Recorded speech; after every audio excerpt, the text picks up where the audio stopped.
Class 10 સાયન્સમાં carbon નામનું chapter અઘરું પડે છે ને, તો એ કાર્બન ચેપ્ટરના જે મેઇન 8 ગ્રુપ છે એના માટે મેં એક ઓક્ટોપસ બનાવ્યો છે જે ઇઝી પડશે યાદ રાખવા માટે અને 1 માર્કર માટે પણ કામનો છે. તો જોઈ લો, સૌથી પહેલાં 3 હાઇડ્રોકાર્બન લઈશું. પહેલો હાઇડ્રોકાર્બન તરીકે આલ્કેન લઈશું. આલ્કેનનું કોમન ફોર્મ્યુલા CnH2n+2 છે. એનો સફિક્સમાં આલ્કેનના નામની પાછળ n છે, n આવશે. એનો ફર્સ્ટ મેમ્બર યાદ રાખજો મિથેન. તમને 100% CBSEમાં છો તો 100% ફર્સ્ટ મેમ્બર સેકન્ડ મેમ્બર પૂછાય છે. અને first member મિથેનનું formula CH4.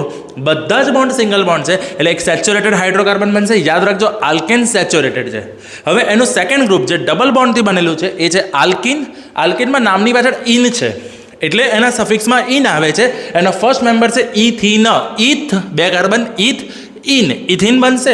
Double bond આવશે એટલે અનસેચ્યુરેટેડ હાઇડ્રોકાર્બન છે. હવે ડબલ બોન્ડ બનવા માટે 2 હાઇડ્રોજન ગાયબ કરવા પડે એટલા માટે ડબલ બોન્ડમાં આલ્કિનમાં કોમન ફોર્મ્યુલા CnH2n. હજી 2 કાર્બન ઓછા કરો એટલે કે CnH2n-2 બનાવો તો બનશે આલ્કાઇન. આલ્કાઇનમાં નામની પાછળ આઇન છે, આઇન લાગે એટલે 2 કાર્બનથી શરૂઆત થાય એટલે ફર્સ્ટ મેમ્બર હોય ઇથ આઇન. ઇથ આઇન ઇથાઇન ટ્રિપલ બોન્ડ છે તો ડબલ બોન્ડ ટ્રિપલ બોન્ડ બંને અનસેચ્યુરેટેડ હાઇડ્રોકાર્બન છે. હવે હાઇડ્રોકાર્બનમાંના હાઇડ્રોજનને ડિસ્પ્લેસ કરો તો એની જગ્યાએ આવે એક બહારનું ગ્રુપ જેને આપણે ફંક્શનલ ગ્રુપ કહીએ છીએ. 5 ફંક્શનલ ગ્રુપ છે. સૌથી પહેલું ફંક્શનલ ગ્રુપ છે હેલોજન. એનું કોમન ફોર્મ્યુલા કે જેનું સિમ્બોલ કહેવાય છે એ છે બોન્ડ એક્સ. એક્સ તરીકે ક્લોરિન અને બ્રોમિન બંને આવે છે એટલે ક્લોરો અને બ્રોમો એમ બોલાય છે. જેનું કોમન ફોર્મ્યુલા છે CnH2n+1 × X છે. એટલે કે એમાં ફર્સ્ટ મેમ્બર તરીકે લઈએ તો CN CH3, X તરીકે Cl લો તો ક્લોરો મિથેન. એટલે આપણે કોમન નામ એક નામ મેં રાખ્યું છે હેલો આલ્કેન. કેવી રીતે યાદ રાખો? Hello alkane. હેલો તરીકે તમે લઈ લો આઈધર ક્લોરો ઓર બ્રોમો અને આલ્કેનમાં મિથેન, ઇથેન, પ્રોપેન, બ્યુટેન જે પ્રમાણે નંબર ઓફ કાર્બન એ પ્રમાણે હેલોજનને ગ્રુપ આલો. એના પછી સેકન્ડ નંબર પર આવશે આલ્કોહોલ. નામમાં તમને ઓલ વંચાય છે, એના સ્પેલિંગમાં ઓલ છે. ધેટ મીન્સ એ નામમાં પણ સફિક્સમાં ઓલ આવશે. એનું common formula CnH2n+1 OH, otherwise CnH2n+2 O લખી શકાય. અને એમાં ફર્સ્ટ મેમ્બર તરીકે મિથેન ઓલ એટલે એક કાર્બન પર OH લગાડો CH3OH, CH3OH મિથેનોલ. પછી એનું પછીનું ગ્રુપ છે આલ્ડીહાઇડ. નામમાં આલ છે, સ્પેલિંગમાં જોઈ લો AL તો એના નામમાં પણ પાછળ આલ લાગે છે.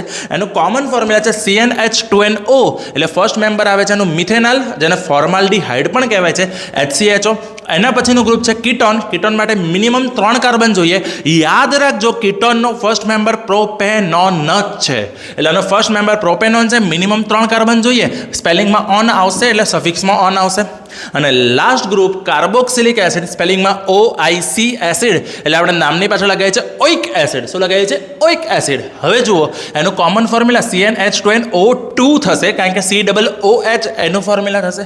તો ઓઇક એસિડના કારણે ફર્સ્ટ મેમ્બર ગણીએ તો મિથેન પ્લસ ઓઇક, મિથેનોઇક એસિડ જેને ફોર્મિક એસિડ કહેવાય એનું કોમન ફોર્મ્યુલા થશે HCOOH. તો બધા જ ગ્રુપના એના ફોર્મ્યુલા, એના કોમન ફોર્મ્યુલા, એના સફિક્સ, એના પ્રિફિક્સ, એના નંબર, એનું મેમ્બર બધું જ યાદ રાખજો. 100% એક ઓબ્જેક્ટિવ હશે, મારી ગેરંટી છે.